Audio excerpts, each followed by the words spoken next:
You are live. Good morning or afternoon or evening, depending on where you are in the world, everyone. Thank you for your patience. We have solved the technical difficulty, and just for the record, we are going to run to a quarter after the coming hour to make up for the time that we lost on the front end. So welcome to QuaranCon, our lovely online virtual convention, which is of course going to have some technical difficulties. I would like to remind folks of a couple of things before we get started. The first is that there is a code of conduct for QuaranCon. It is listed on the website. The website, in case you don't know, is QuaranCon2020. Maybe we thought there would only be one of these when we first started, but here we are in the third year. And you can find the code of conduct either with the button or just by adding a / and code of conduct, all one word. We also have a free and 99-cent book sale going on right now, which you can find on the website as well under book sale. And some of the authors on this panel have their books represented in that sale. Others do not, but also in the YouTube description, you can find links to various publications by all of us, websites, etc. You can also find us all on the panelist page on the website. It is alphabetical by first name. So Zamil, unfortunately, is down at the bottom of that list, but that is okay. You can still find him there. So if you have any questions for any of the panelists, if you can put those into the YouTube chat, I'll be keeping an eye on that. And we're going to save the questions toward the end of the panel, just sort of round them all up at the end there. So this is the Underrepresented Mythologies panel. The description for this panel says, with an estimated 10,000 distinct religions worldwide and a whole host of mythologies to choose from, why focus on such a narrow set for our fiction? Let our panelists introduce you to some lesser known but infinitely fabulous mythologies. And we're going to start out by having each of our panelists introduce themselves, and I'm going to go alphabetical by last name, so we will begin with Zamil. Hi everyone, I'm Zamil Akhtar, the author of Gunmetal Gods, which is a dark fantasy inspired by Middle Eastern mythology and history. Great, thank you. Megan, you're next. All right, I'm Megan Haskell. I'm the award-winning author of the Senyari Chronicles, and I write tales of myth, magic, and mayhem featuring kick-ass heroines and mythological monsters of every shape and size. Great, thank you. Gabriela? Hi, I'm Gabriela Houston. I'm a Polish writer living in the UK, and I write Slavic folklore-inspired books for adults and children, and yeah, they mostly focus on kind of community and friendship and sort of parental love stories more than actual romantic love stories. And my new children's book, The Wind Child, just came out February this year. So. Okay. Andrew? I'm Andrew D Meredith, and I've written Thrice, which is a Slavic man and boy on road mythology story, and I have an upcoming series coming out starting this summer, the Collation Cycle. Okay. And Alex? Hi, I'm Alex Shvartsman. I'm a writer, translator, and editor from Brooklyn, New York. My upcoming novel, The Midland Affliction, draws from some of the Ukrainian and Russian mythologies. I was born in the Ukraine, and so that's I see like the panel is very well representing the Slavic mythologies here. And I also heavily draw on Jewish mythologies, especially on the Yiddish mythologies, which is also part of my heritage. And I am Dawn Vogel. I'm a writer and editor. I dabble all across various mythologies. Some of my particular interests are some of the better known ones, but I'm also fascinated by a lot of the Northern Europe and Eastern European mythologies that I feel like don't get as much recognition in a lot of the writing world. All right, so our first question for the panelists, and how about we will go backwards from how we just did the introductions for answering this. So the first question is about research into mythologies. Where do you tend to go for your information? And in particular, what do you do when there's a mythology that you're interested in writing about, but their culture is primarily oral in nature rather than having written stories? So Alex, let's start with you. So the easy answer is Wikipedia. I know a lot of researchers hate that answer, but as writers, we're not researchers. And unless we're basing an entire book on the society or culture that has that particular mythology, if we're just drawing, if we're skimming off the top, so to speak, there's usually enough information there. We're also, no matter what, we're reading about these things. So even if the mythology in question has an oral tradition, most likely we are reading somebody else who studied that mythology, has written a book, an article, notes, and we're reading those notes. So we're still filtering that through the written word. And frankly, we're filtering it through the written word on the other side as well, because we're putting out books that most people will experience on page or in audio, but still as an interpretation of that page. Mm-hmm. All right, Andrew, how about you? Same. I use a lot of Wikipedia, and then once you go deep enough, then try to filter out sideways and figure out where is that particular creature or mythology already being represented, and then is what you're doing just going to stamp a stereotype, or is it something where you can find out what its intention was in the mythology, so you can use and at least try to represent that, even if you change something wildly to the side. Again, it gives you something to start with instead of just cookie cuttering. Okay, Gabriela, what about you? So first of all, I want to say I'm so happy to hear, Alex and Andrew, that with more people getting inspired by Slavic folklore. It's always so exciting to hear. So growing up in Poland, I grew up on sort of Slavic fairy tales, and yes, there's not an awful lot that we know for sure about Slavic mythology, so the pantheons and things like that, because everything we know now is really pieced together quite carefully by comparative anthropologists and ethnographers and linguists. But we do know quite a lot about folklore, and there's not an awful lot in terms of sort of comparative texts that are available, but you do glean a lot from reading kind of just the original folkloric texts. And, thanks to the kind of late 19th century, early 20th century sort of Slavic revival movements that sort of occurred in majority of Slavic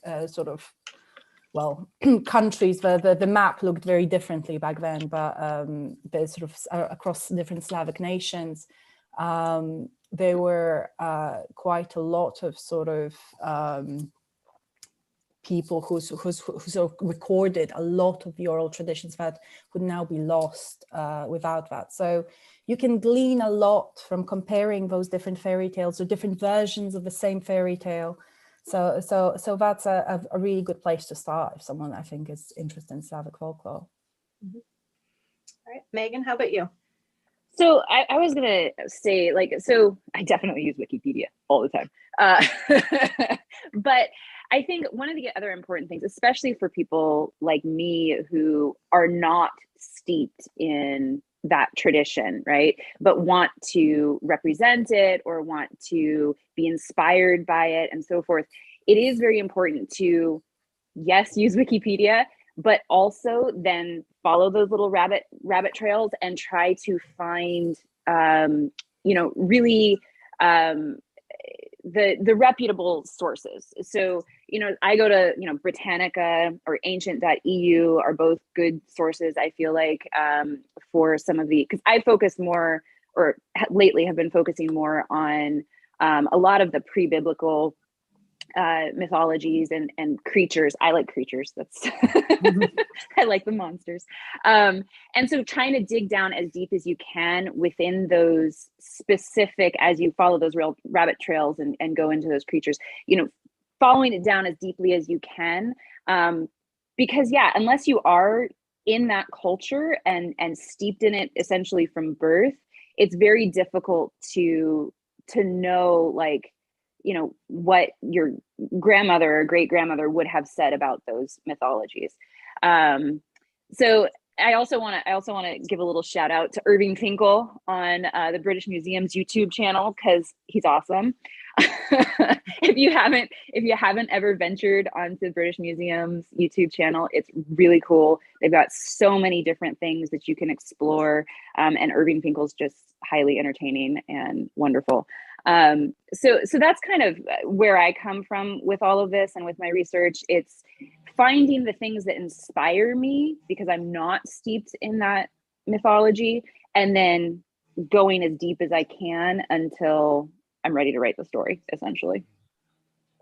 Okay. And finally, Zamil?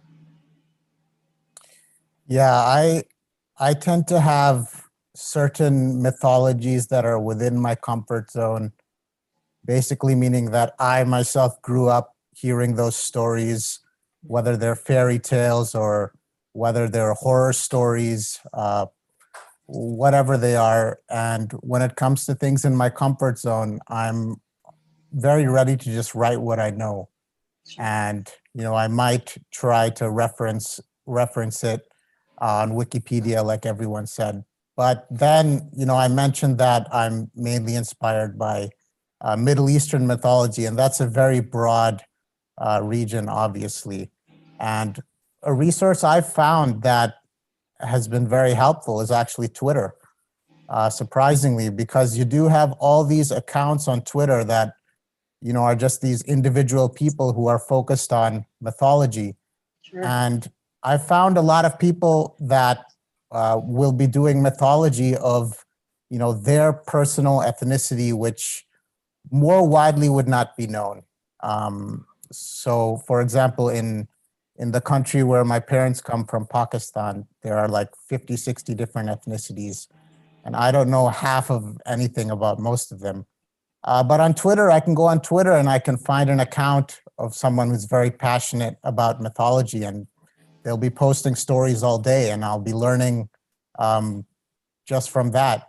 Mm-hmm. So I guess I try to surround myself, since it's such a big part of my work, I try to surround myself with, or basically interact with people who, you know, can enrich my understanding and broaden my understanding of, you know, what is, you know, a very wide region that I'm interested in. Mm-hmm. Yeah. Yeah, I've found that academic Twitter is often less atrocious than Twitter as a whole. Like, if you can find the right academics who are from the place where you're wanting to research, that can be a huge boon. I will also add my one little story about Wikipedia, though. And that is, I don't know how many of you are familiar with American Gods by Neil Gaiman, but in American Gods, he invented a third Russian sister. And it got picked up by Wikipedia as fact, citing American Gods. And then somebody cited Wikipedia in their book about Russian mythology. So this created god worked its way into a book based on fiction. So I always take Wikipedia with a grain of salt, and yeah, definitely digging down and trying to find more is always key when you're using a source that is basically crowdsourced. All right, so the next question that we have, and I'm going to start with Andrew on this one, and we'll just work through the same order with Alex at the end this time. How do you integrate your research into your writing, particularly when you're dealing with an underrepresented mythology that your readers aren't going to be as familiar with? How do you avoid a lot of telling, like retelling of stories, instead of actually telling the story you want? And then how do you deal with non-English lexicon?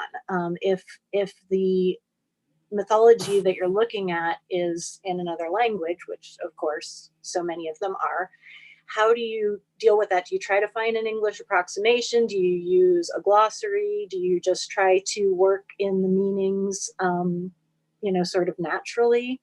So Andrew, let's start with you.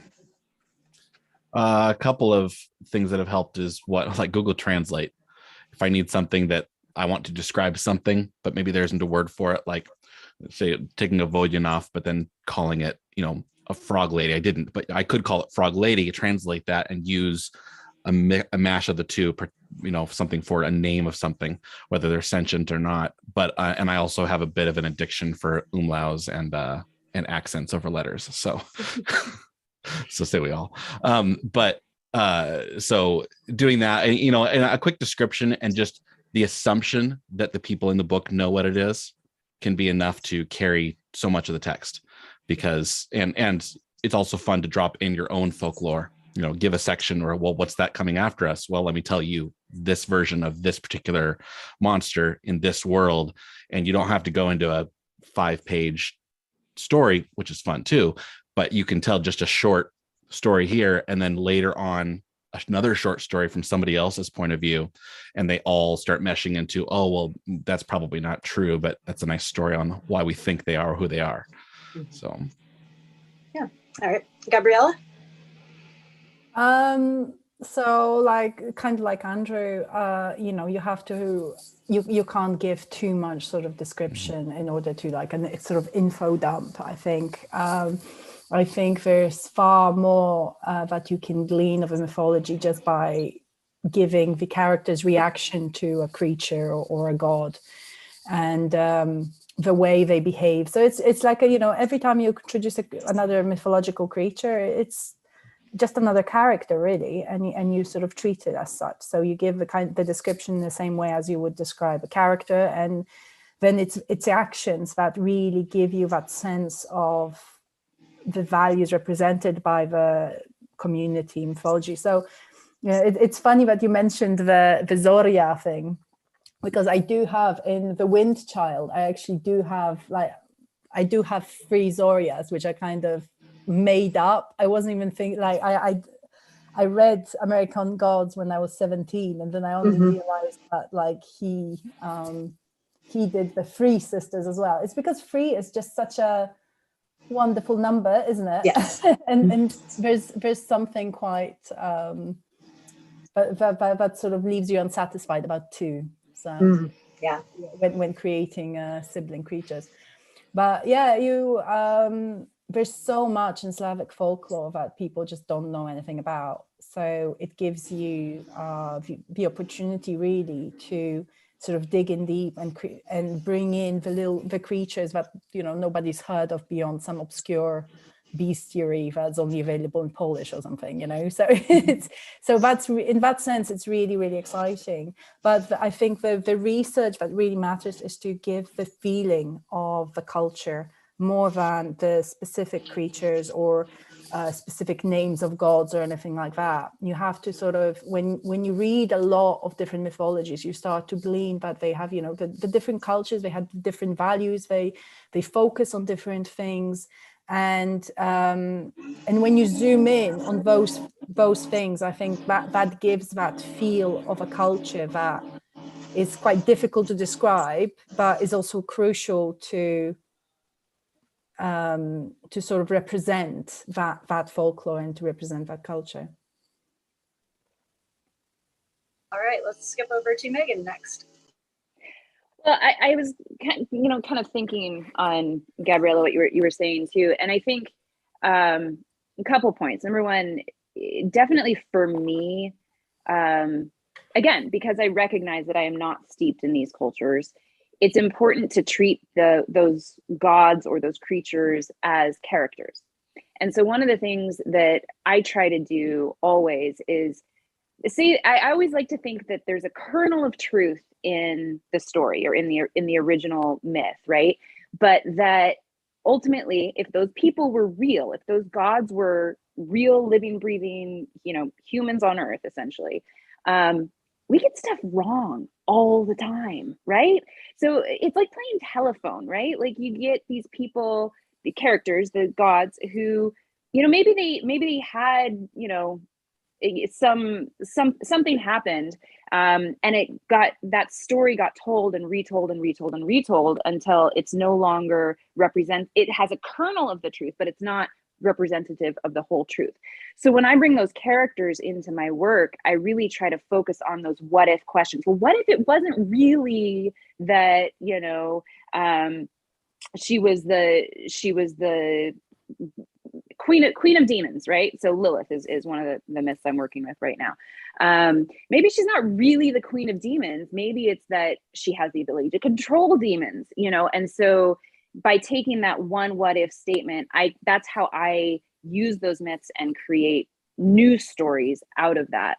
And so it's an influence rather than, for me, it's an influence rather than a retelling. I think if you're trying to do a retelling, it is absolutely critical to get as close to, or to honor. I mean, it's always important to honor the culture, but even more so when you're doing a retelling, to make sure you're capturing that messaging correctly. And I'm going to be honest, I stay away from that because I can't do a retelling because I don't know it. But if you're using those elements and those characters and treating them as people, then it's any other character in your story. So yeah, going back to what Andrew was saying too, it's introducing them with a brief description like any other character, and then giving them the personality that fits that original story, but can be twisted into matching your new story, whatever that may be. And I also think that, especially with underrepresented mythologies, readers don't necessarily need to be familiar with those myths to appreciate them. I mean, we write fantasy, right? They're looking for those stories, those creatures, those tales of magic and you know, alternate universes and all of that stuff. And so they're looking for that. So if you can introduce them to that, even if they don't know what they're being introduced to, it's a really cool way to broaden people's minds. And it's one of the main reasons why I love writing fantasy as well, because that's what we do. We introduce people to new ideas and new concepts with every story that we tell. All right, Zamil?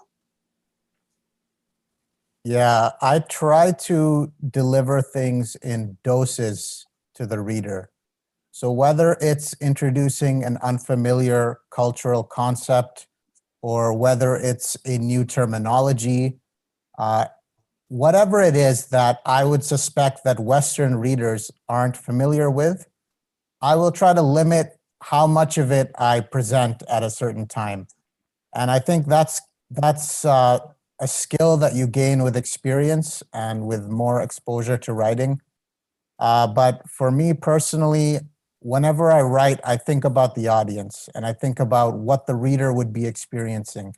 And it's a difficult thing for me to bridge sometimes because I know all these things about this culture. This is my personal culture, which I live day to day.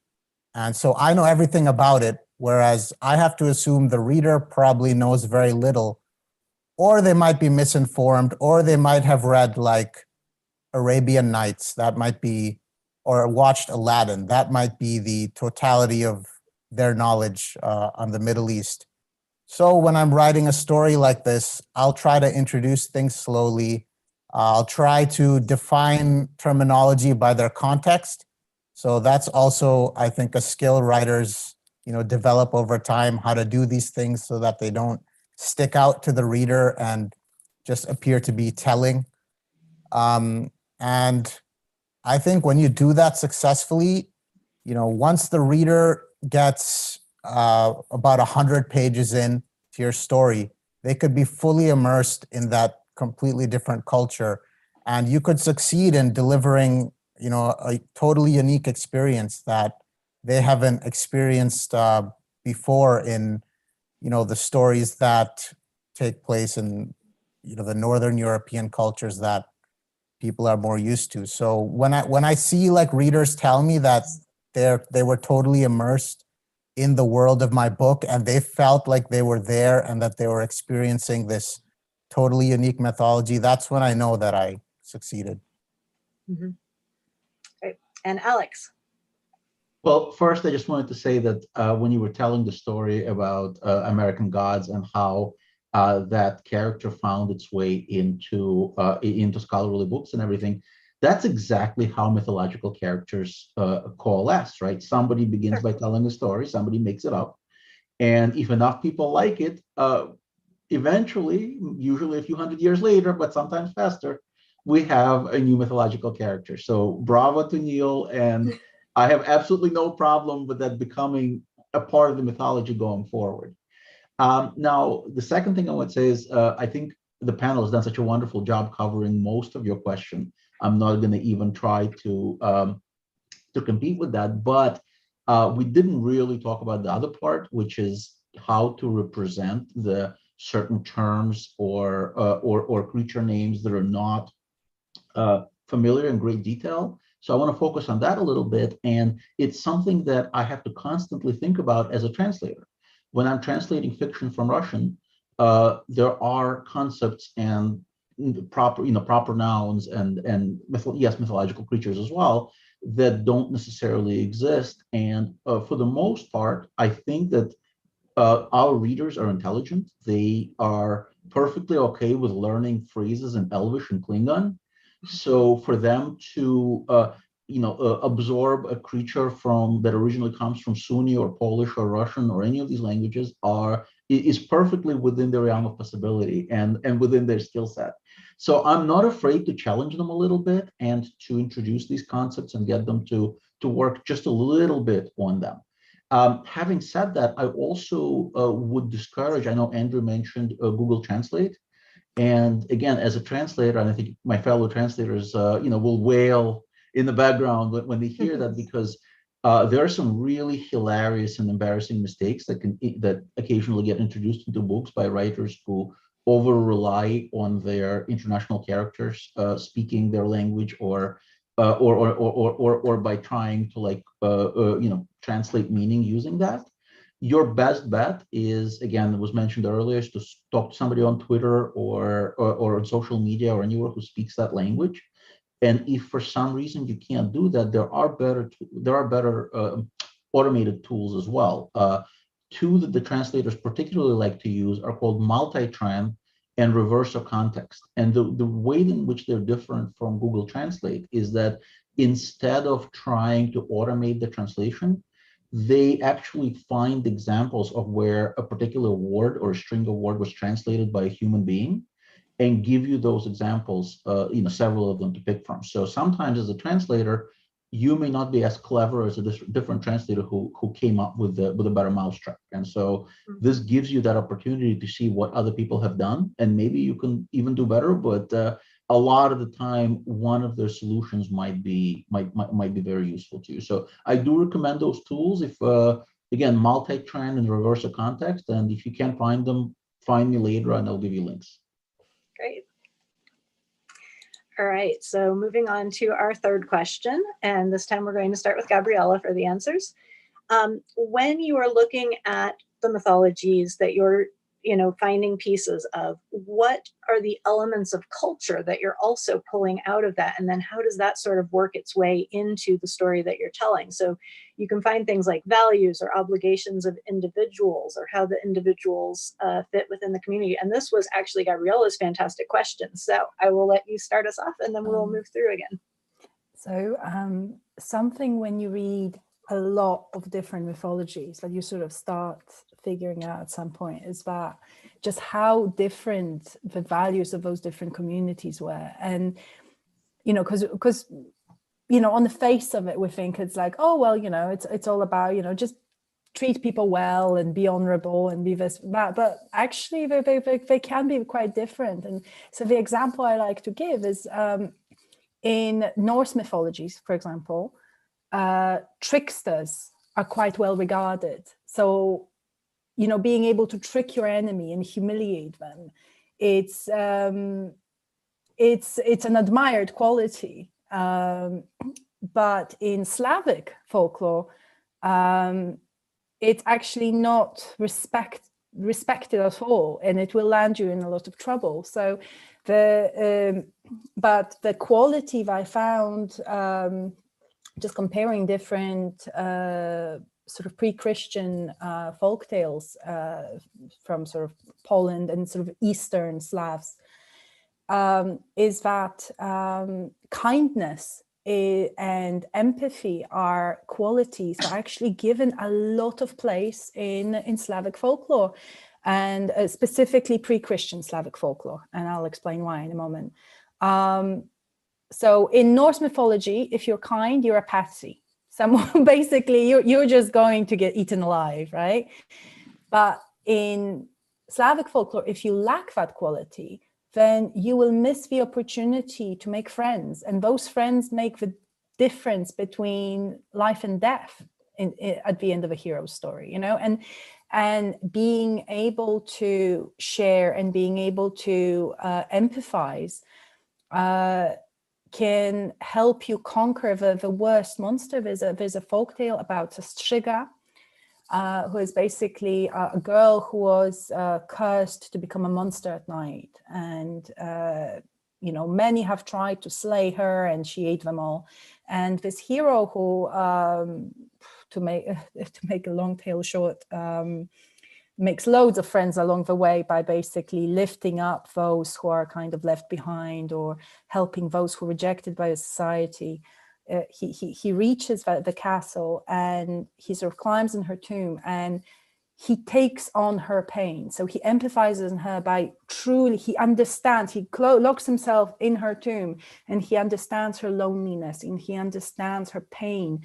And that sort of breaks the curse, that his ability to, you know, he has the opportunity to slay her and he chooses not to. Instead, he takes on her pain. So I thought it was, and, you know, respect and, you know, towards animals, understanding our place in the world, that we're just guests in this world and that we can't behave like the animals are sort of beneath us, and we have to show them respect, like they're kind of our fellow creatures in this world. So those are the values of ancient Slavs. Of course, that changed quite drastically when you look at the stories sort of with the advent of Christianity, because suddenly empathizing with non-human creatures verged on almost like demon worship. So suddenly that sort of quality that was valued by ancient Slavs sort of gradually is eroded, because you're only supposed to empathize with the good of the human society, not even all of human society, the good from the human society. So the rules change, but we can glean quite a lot from these old stories about what Slavs thought of their place in the world. All right, Megan. So I think that's really interesting, and I haven't ever quite thought about it that way. But I do think that there's a difference from what you're saying, Gabriela, too. It's I think Christianized or Western values tend to be still the hero's journey, whereas I think, especially in some of my research from more ancient civilizations, there was a little bit more egalitarian between the genders, number one, and number two, there's more of a heroine's journey. Like if you look at Isis from Egyptian mythology, when she goes to bring Osiris back together, right? I'm getting that right. Sometimes I get the names confused. But when she goes to bring him back together after he's been murdered and dismembered, right? It's a heroine's journey. She's bringing together her sister and other people to help her along the way, and ultimately, the value at the end is more of a she doesn't actually kill anybody at the end of the story, right? There's no single person slaying the dragon. It's more of a communal win for everybody, and I think that's something that has started to be revitalized. I think I know a lot of romance stories are heroines' journeys, but the value in those stories is becoming stronger as more people are becoming aware of those issues and of those stories. So I think that's something to kind of keep in mind as we write. And of course, there's always room for the white knight slaying the dragon, or for the anti-hero, right? There's stories for everybody. But I think it's important to recognize that some of those other values are just as important and can broaden our minds. So I think that empathy is very, very interesting. I don't know. I don't have anything else to add. All right, Zamil? Yeah, I think on the issue of values, it's often very risky what you choose to present and how you choose to deviate from modern sensibilities, basically. Because readers, of course, if you have your protagonist act in a certain way that doesn't seem proper to how most readers like to empathize with their protagonist, you could risk losing them. So when I do try to incorporate, values from a different mythology into a book, I'll always ask this question.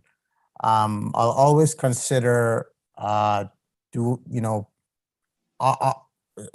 I even present these values in a way in which the reader would be able to empathize with them and be able to understand them? Because that in itself is a challenge, because these mythologies, they came into, at the time when they were not mythologies, when they were actually the reality of people, it's almost inconceivable for us to put ourselves in the shoes of those people and to see the world in the way that they do. For me, that's the fun in fantasy, because I tend to write stories set in the medieval Middle East. And at that time, people did believe in things like jinns. They believed in dragons. They believed in these massive flying birds that would carry you off to floating islands or to islands in the middle of the sea. So people did believe in these things, and they believed that their actions, their own morality, influenced the weather, influenced their luck, whether they would be rich or poor. And obviously, I think when you're trying to write a story about a character who thinks that way, it is a challenge to convey that kind of morality in a way that readers can empathize with. So that's something I always think about when writing these kinds of stories. Okay. Alex? So I really enjoyed Gabriela's point on this and her take. I do want to argue with a very small part of what she said, though. So the trilogy that I'm working on right now is about a character who is a trickster. And so part of my research has been to look at trickster mythologies and trickster gods in different cultures. And in most cultures, they are seen as heroes. So you've got, Coyote, and you've got, the spider in various cultures who's presented as a trickster. You got all sorts of different ones. Now, in Slavic mythology, I would argue that the character of Ivanushka Durachok, Ivan the Fool, is actually in a way a trickster, because he is not actually a fool. He is just not well suited for the drudgery of everyday life that he's presented with, usually at the beginning of the story. And once he goes out into the world, most of the time in those stories, he doesn't solve his problem by being the strongest or fighting the dragon with a sword. He solves those problems by being clever and outsmarting them. And so in a way, I feel like that kind of feeds into the trickster mythologies, positive trickster mythologies around the world as well. And having said that, I do really like that take of kindness and sort of being able to make friends and allies along the way, and it's sort of like the Wizard of Oz plotline that is extant in most Slavic mythologies, which is definitely a really good point. Sorry, can I respond to the trickster? Sure. Because I see your point, but I think there's a difference between someone who outsmarts the antagonist and a trickster, in the sense that a trickster breaks the rules. And a trickster doesn't care about the morality of the actions the way kind of Loki, doesn't care about the morality of his actions or what rules he's breaking. Whereas in most Slavic folklore, if you break the rules, the consequences can be very severe. So you can be clever and you can be smart as long as you do it within the rule setup that you've agreed. And it can be that you've struck a bargain with someone and you have to work within the lines of that bargain. You can't go back on your word. You can't bend the rules a little bit. You just have to work within that framework. Fair enough. I still feel as though there are, it's very hard to kind of identify where that line is that they're not supposed to cross from being clever and becoming a trickster. I think that you can have tricksters that are more sort of lawful good or neutral, and then you have tricksters that are a lot more chaotic, the way that Loki sometimes, not always by the way, but sometimes represented. So I think it just depends on, where do you want to draw that line? And to me, the ability to outsmart, the ability to find a clever solution that is not necessarily a violent solution is where the main trait of that character that I'm looking for is the strongest. And all right, Andrew, let's get your thoughts on the culture elements that come up in mythology. It's even not in other mythologies, just to be able to identify what's the difference between an archetype and a stereotype, and then figure out when I'm representing anybody of any culture in any mythology, am I going to be furthering a bad stereotype, or can I find in that the original archetype and then represent that as well as I can, so that I'm not a stumbling block for the story, if anything, if not for the people that I'm trying to represent as well. And a lot of, with what you were saying, Zamil, too, is that, being able to establish, okay, what is this culture's or this mythology's vices and sins, and which ones are virtues, and then you get to set up your own rules in the end. As long as you set them up well, then your readers will accept those as what you're presenting in this case. You may have, a culture that has no problem with deceit. Okay, well, you got to balance that out with something. So what is the other thing that will be something that people can relate to enough that they don't feel like they've gone completely into territory they're unfamiliar with? You have to do something to bring them into a familiarity so that they'll trust you as an author with the story you're telling. All right, and I think that with the last question that I had on the list, we've sort of covered a lot of this already. It's talking about taking liberties with the stories, and we've all sort of, weighed in on thoughts about taking the liberties, about, understanding the core of it, but still making changes, because ultimately you're telling a story about a story when it comes down to it. I'm waiting to see if we've got any questions coming in from our audience, but does anybody want to sort of maybe do some final thoughts on the subject? We will start with Megan and work through our usual way. And then after that, we will sort of say our goodbyes and talk about where folks can find us. So Megan, go ahead. Well, so I'll just kind of answer question number 4 a little bit further. I think there's a balance that has to be walked, where you absolutely want to make sure you're not promoting particularly negative stereotypes.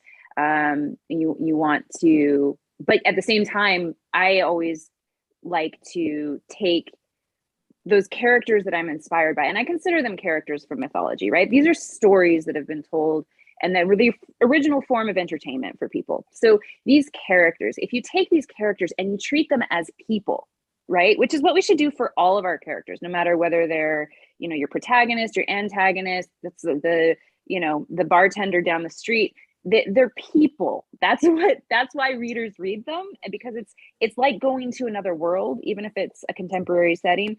It's something unique and different, and those characters need to feel alive. And that, I think, is fundamentally where I come from when I use these mythologies and these creatures and I take them into my stories. It's making sure they feel real, like real, honest to goodness people who you could meet on the street, and maybe they can wave their hands and, create magic out of thin air, but they're still fundamentally, they have desires, they have fears, they have motivations. And ultimately, that's what I think modern readers are looking for. They want their expansion of the stories that they're in, or that the mythologies that they've been exposed to. I think there's a huge market for that right now, and especially exploring these underrepresented mythologies, ancient mythologies that have not been brought to the forefront for thousands of years potentially, and using those to create something new. And that's fun, and that's why we do what we do. Zamil? Yeah, I think it's a conscious decision whether or not you want the mythology that you're researching to completely take over your world building, or whether you want it to just influence your world building to a certain extent. And that exact extent is decided by you, because you're writing fantasy. You're not writing actual mythology. You're not writing historical fiction or a sequel to the Iliad or something like that. You're writing, you're making things up. Especially if you're writing in a secondary world. I know some people do write historical fantasy, but if you're writing in a secondary world that you yourself invented, whether you choose to transplant a creature from a certain mythology completely into your story, or whether you modify that creature in some way, or rename it, or make it completely your own, that's entirely up to you. And for me, what I try to do is I try to make my stories recognizable so that I can say, well, this is a Middle Eastern style fantasy, or this is a, Persian style fantasy or something like that. And I try to put certain trappings that the audience would recognize from that mythology in there. But then mostly everything else I just make up, inspired by whatever I'm being inspired by. Sometimes it's not even that particular mythology. It could be Japanese mythology. It could be something completely different, but it's fantasy, we're making stuff up, and that's where the fun is, I guess. All right, Alex? I agree completely. I think that it's really important to remember that we're writing our own stories, and that we need to incorporate those characters and those settings into the worlds that we've created, rather than bending our worlds to match those, unless we are attempting to write historical fiction, or a fiction that's extremely deeply aligned with that particular mythology. So be creative, don't be afraid to change the tropes. And one thing I have to say is, when the more popular and well-known the mythological character is, the more I feel we have the license to break and subvert those expectations, versus a character that's almost entirely unfamiliar. So if I have Zeus in my story, I can, people have certain expectations of what Zeus is like. And so I can, for fun, subvert those expectations a lot and present him in a completely different light. But if instead of Zeus, I use a god that you would have to look up on Wikipedia, then I can't really do that, because you don't have those expectations as a reader. So I have to either expect that he will be treated just like any other character that I've invented, or treat him with a little bit more deference, and leave him closer to the version that was intended by the culture that created him. All right. Andrew? I was just going to say, take notes, so many notes. I mean, even more so when you're studying a culture that's not your own, or bringing, like as Emil said, bringing in, Japanese culture. What happens if you bring yokai into Slavic? What would be the impact on that culture when you do that? And you can't do that without keeping a journal so that you make sure that you remember where you got that in the first place. So that if you do get a bad comment from a beta reader and have to break it back down a little bit, you know where you came from. Versus, it's easy if you're just writing European, French, and German fantasy and say, oh, well, it's dragon. Well, what kind of dragon? Okay, let me lay it down. Well, you can go back and figure out where you came from. But I keep so many more notes for when I'm writing in a Slavic setting than I am in something that's completely pulled out of my head. And finally, Gabriela? I think there were some very good points made, and yes, I mean, you know, you're not writing an academic text, you're not writing a research paper. I think I always like to err on the side of knowing too much than too little when I'm using something as inspiration. But that being said, how close you stay to the stories has to be a very deliberate choice. So, you know, it's so actually I took like a very different approach with the adult novel I wrote, The Second Bell, and the children's novel, The Wind Child. So The Second Bell, I wanted it to feel very realistic to this kind of time period and this place I created. And I brought in some of the mythology in, but I kind of subverted, as in like how people would react to that kind of a creature, how people would react to that kind of magic. So the community and the communal response took the center stage, and that was very deliberate. Whereas in The Wind Child, it's very steeped in Slavic folklore and the kind of the tales of the Slavic afterlife and folkloric creatures. So that was kept much closer. When it comes to sort of non-mythology versus the underrepresented one, so that's a kind of tricky thing, because if you subvert, you know, there's a difference between subverting a character that is well known and misrepresenting that character in a way that becomes a distraction all in itself. So if you're doing a retelling and you're turning things upside down on purpose, then that's great, then that's really exciting. But if you write about Greek gods and you say Apollo was the god of, I don't know, blacksmiths or something, it's not subversion, it's just it's a misrepresentation, and it becomes a real distraction. So I think you have to be very deliberate in your choices. They have to be choices, they can't be accidents, you know, when you're using folklore. So it's because the reader will be able to tell the difference. All right. So let's do a quick wrap up. We'll go around starting with Zamil and just tell folks where they can find you online. If you've got any other panels with QuaranCon this weekend, you can give those a quick plug. So let's start with Zamil and then work through everybody else. Sure.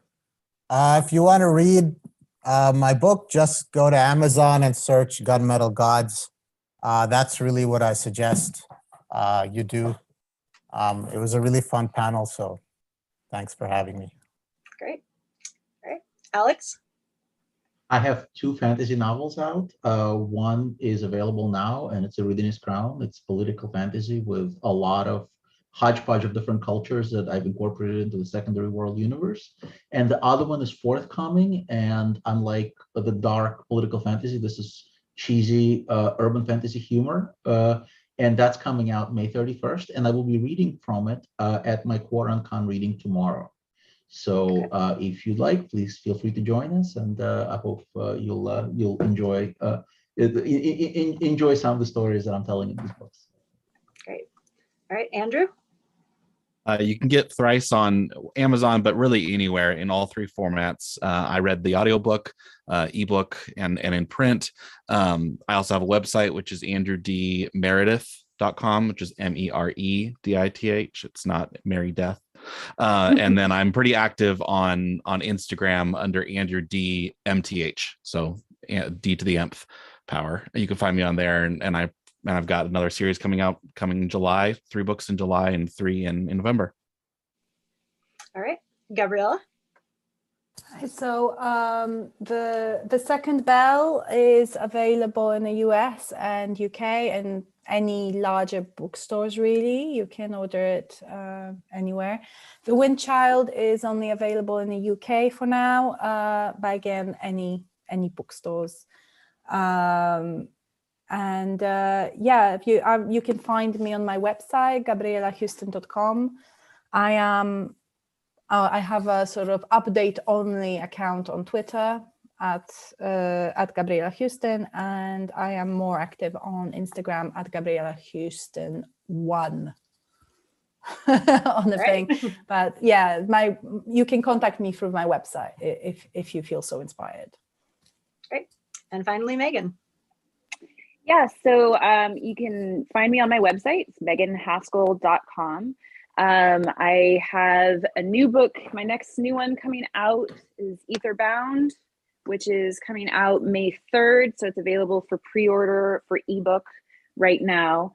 And I'm active on Facebook and Instagram at Megan Haskell Author. And my other panel will be the Great Fantasy Bake Off tomorrow at 12:15 Pacific, whatever that works out for you all. All right. Yeah. And by the way, if you go to the QuaranCon website, it will base your time if you're on a VPN for whatever reason, but otherwise it should give you the times in your proper time zone. So that is a big plus. And as for myself, sorry, one other thing too. This sure. one is in the sale, so make sure you check out the book sale. Great. And I was actually just going to mention the book sale as well. As part of mine, I am Dawn Vogel. My website is historythatneverwas.com, and I tweet at historyneverwas. They made me shorten the name a little bit. And my books that have some elements of mythology are also in the book sale. I have Old Legends and New Fables, which is short stories and poetry. And then I also have Avatar of Freya, which is actually superhero short stories for someone who serves as the avatar of the god Freya. Just a couple quick things before we go, and that is the next panel after this one will actually begin in 15 minutes. It will begin on the half hour, and that is book versus film. So you can see, see the two duke it out, see which one people prefer, the books or the films. And then we did have one quick question, and so I'm going to ask everybody to do just a speed round, very fast answer. I will start, then we'll go to Alex and work through the alphabet last name backward. And the question is, what is the most unusual mythology that you have used, minus Sumerian? Alex. Huatli, which is a culture in around modern day Bolivia. All right. Andrew. On the spot, I would say using old bestiaries and pulling what I can from there and then cross-referencing from there. Okay. Yeah. And Gabriela? I've stuck to Slavic folklore and Slavic mythologies for now. Totally reasonable. Megan? I have actually just recently, so it's not in any of my books really yet, but I've recently started researching more Central American, including the Mayan and Incan mythologies. Okay. And Zamil? Well, earlier today I was trying to research what the mythology of the Indo-Aryans, the people who came into India, was before they came into India. And this is something which is very difficult to research. So it's super obscure. And if anyone has any sources, hit me up. Excellent. All right. Thank you all so much for participating in the panel. And I hope everyone has a great rest of their convention. And we will see you online. Thank you, Dawn. Thank you, everybody. Thank you. Bye-bye.